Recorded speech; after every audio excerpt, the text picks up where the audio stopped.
Hello everyone and welcome back. Today we're going to be doing a nice little update on the Ashened deck. It's been a couple of weeks since it's released. I've been having a ton of fun. Last season I got to Master 4 with this deck. That was the highest I could possibly attain. It was way too difficult past that. Even there, like I wasn't even able to maintain Master 4. But that's as far as I made it with this deck last season. It was a ton of fun. And this is what I've tweaked it out to be since the last video. So for the most part, like I think our hand trap ratios and monsters are all the same. I think I cut one Ghost Ogre, one triple tack, and I think I cut out the cross out. The cross out wasn't like wasn't doing enough for me. I'd rather see triple tack rather than the cross out most times. And I put in 3 Chicken Game. Chicken Game is a phenomenal card. It's really grown on me. It's such a shame we don't have set rotation.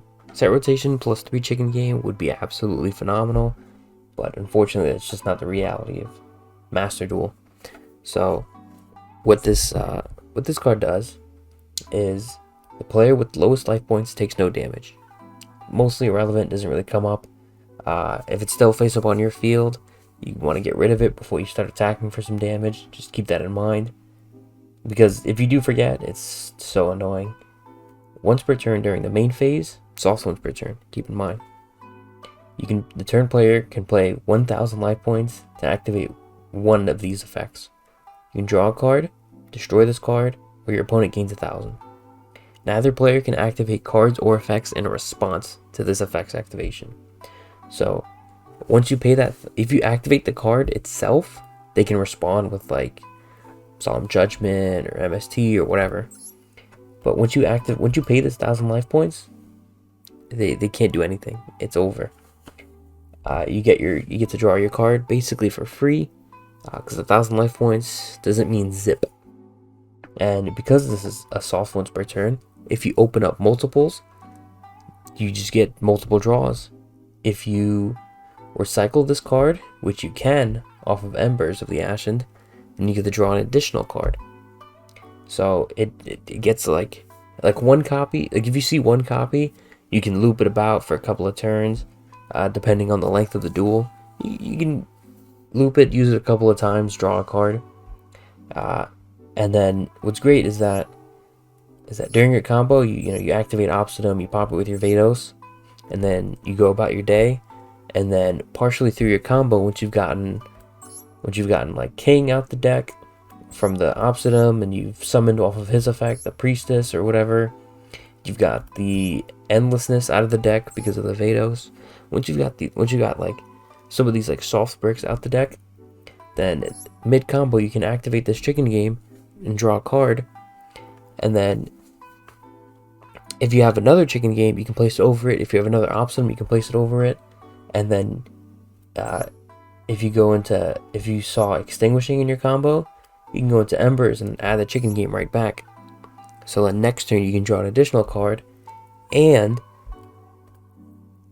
if you don't want to do that, then you can add back an Obsidian and place it over the Chicken Game to make sure the Chicken Game is not face up on the field during your opponent's turn, because it's the turn player can use it. So if it's your opponent's turn, then they can pay 1,000, draw a card, and then they're starting their turn with 7 cards. So you really don't want to let that happen, but this deck, it's so easy to make sure that doesn't happen. One thing to note, you cannot use Vados on it.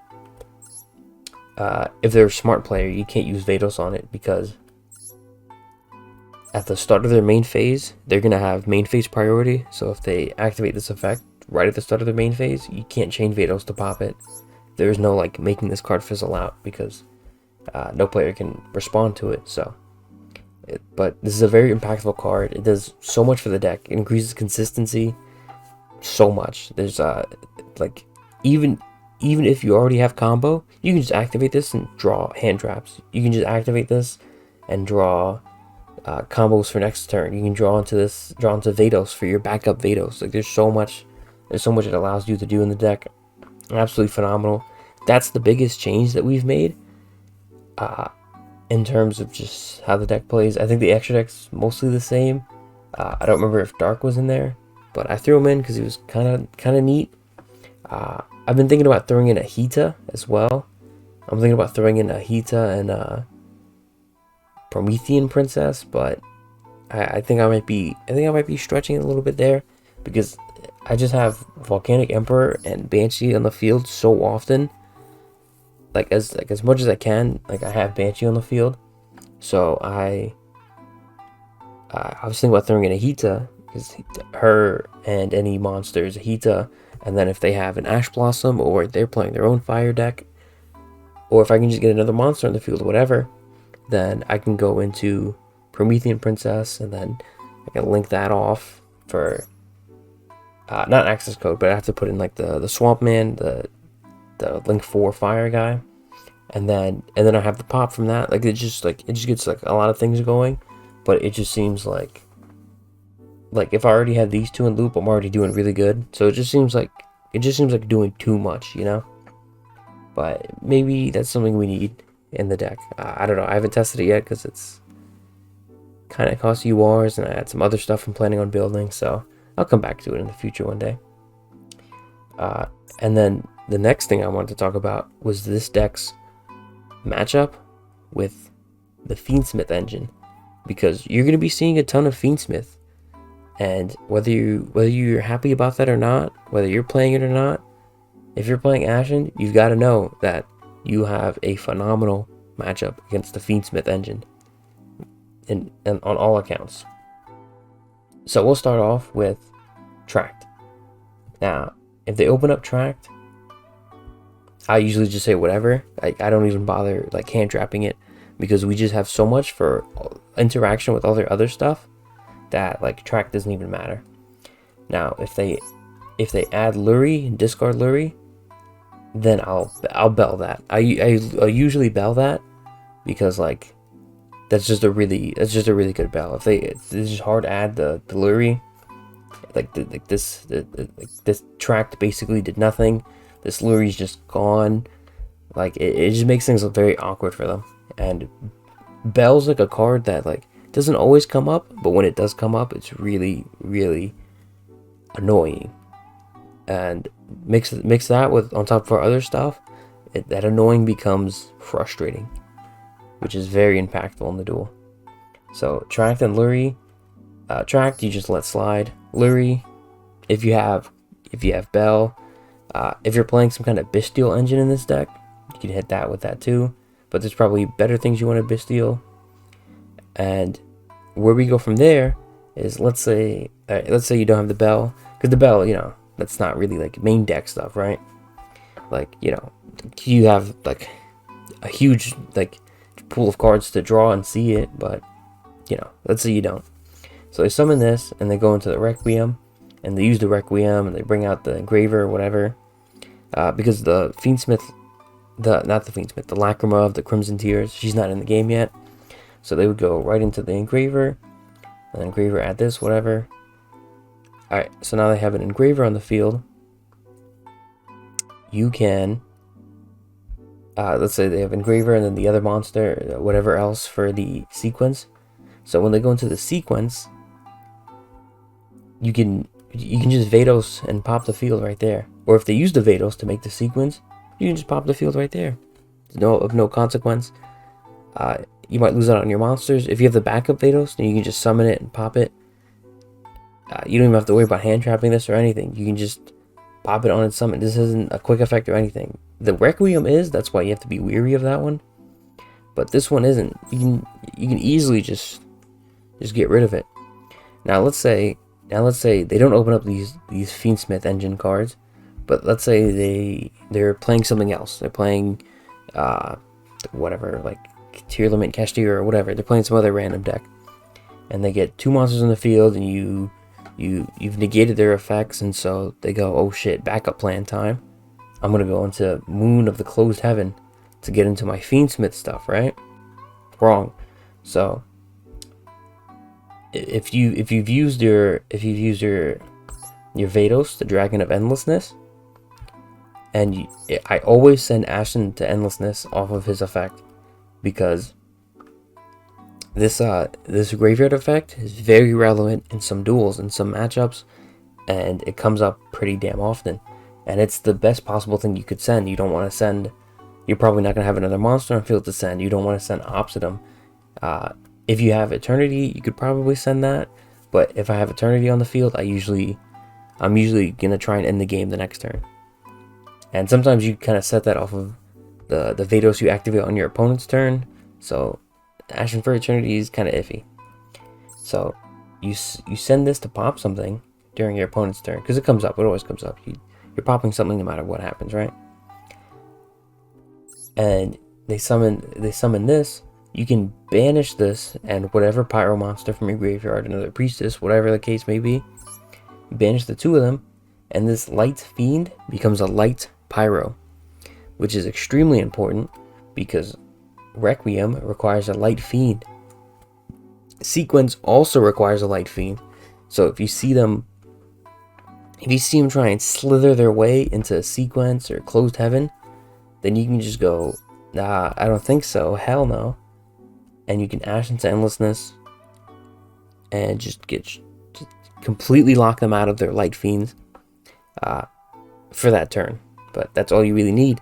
So you've hand trapped, you've Vados, you've stopped their main plays, and then once they try and get into this backup play, then you have this seemingly throwaway card that just has like such a huge impact on the Fiendsmith matchup.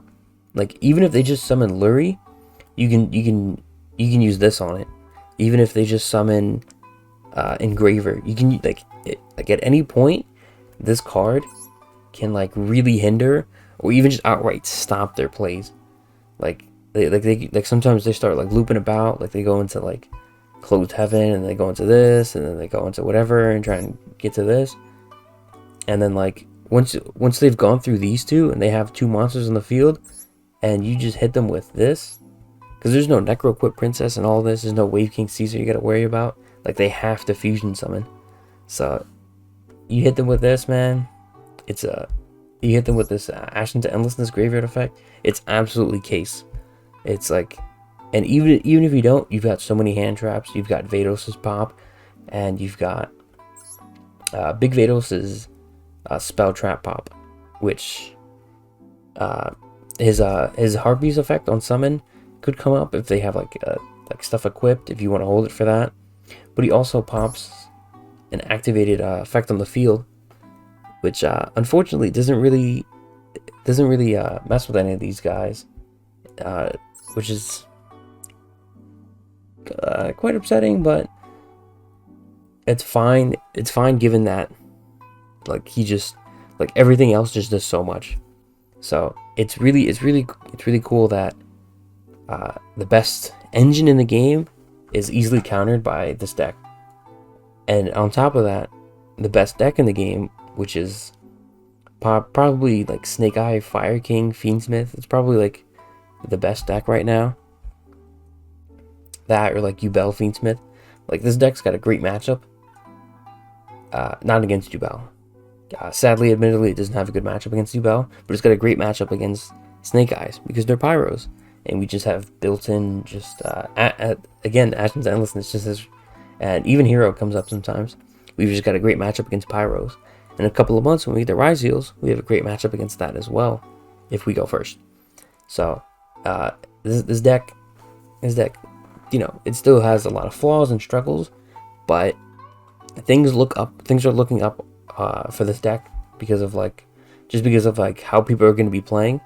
Like, we just have so much to deal with that, on top of the other decks that we know that are around that we have good matchups with, like Centurion and whatnot.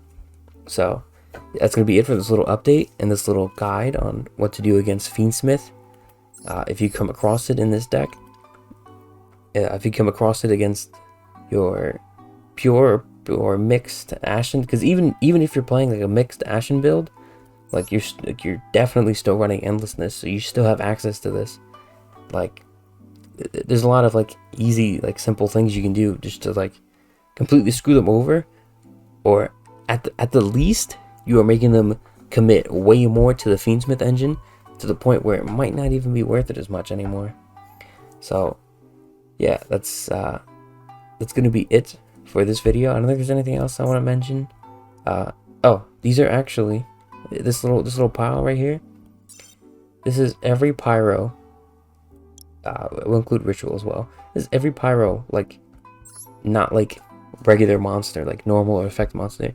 This is every synchro, fusion, link, exceed, pyro in the game of Yu-Gi-Oh! There is no pyro ritual and there is no pyro pendulum, which, like, you know, pendulum wouldn't really help the deck. Ritual either, but I just found it extremely interesting. Like there's not even like an attribute lock or anything. Like there's no other lock. It's just no pyros. It's kind of insane to me. But you know, hopefully that stuff opens up in the future. There's things I want to try out, things I want to experiment with, but we just don't have enough. There's not enough. Like there's only so little you can do with this deck because there's so little in this pyro pool of cards. In the Year of Fire, we got so little actual pyro stuff, but it is what it is, man. We take what we can get, and we live, we thrive, we survive. So yeah, if you guys learned a bit, if you guys enjoyed this video, let me know down in the comments. Thank you guys so much for watching. I really appreciate all of the love, support that you guys shower upon me, and I hope you guys take care. You have a good one. You don't have to go home, but you can't stay here.